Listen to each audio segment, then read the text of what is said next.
I-flex ko lang sa inyo mga idol ha, isa sa mga activity namin na ginagawa namin dito sa loob ng job site. Kung napapansin nyo mga idol, napakasikip po yung area at napakakitid at napakahirap gumalaw dahil kabilaang side, puro po yan mga bahay mga idol at bahay ng mga mayayaman. Ngayon mga idol, ay kasalukuyan kaming nagbubuhos sa STP, yung tinatawag nila na safety tank. At nag-green bucket kami mga idol. Kung napapansin nyo, may mga tao po sa ibaba at napakaliit po tingnan mula dito sa kinaroroonan ko ngayon.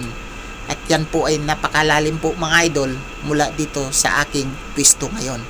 Yan mga idol, ongoing po yung bucket, paikot na po papunta doon sa binubuhusan namin mga idol. Kung nakikita nyo mga idol, may mga taong maliliit dyan sa baba, gumagalaw-galaw. Yan po yung area na kung saan doon kami magbubuhos ngayon mga idol.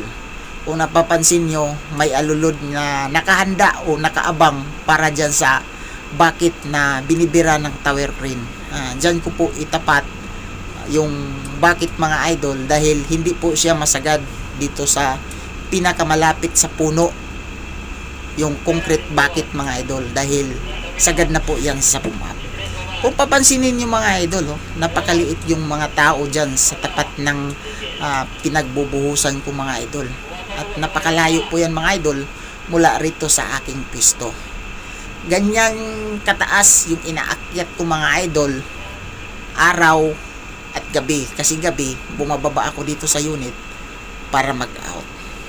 Yan mga idol, itong ginagawa namin mga idol, nga building, ongoing pa ito.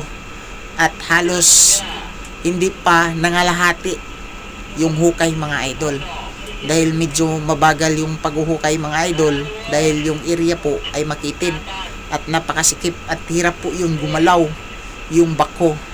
Talagang perfect na perfect po pag gumalaw yung bako dahil napakasikip nga yung area at mahirapan siyang kumilos. Kaya ang ginawa namin nakaraan mga idol, yung mga bakal sa itaas ay nilinis namin at binalik sa uyo upang makagalaw ng maayos yung bako mga idol. Yan mga idol yung binubuhusan namin at hanggang dito na lang mga idol. Maraming salamat po sa inyong lahat.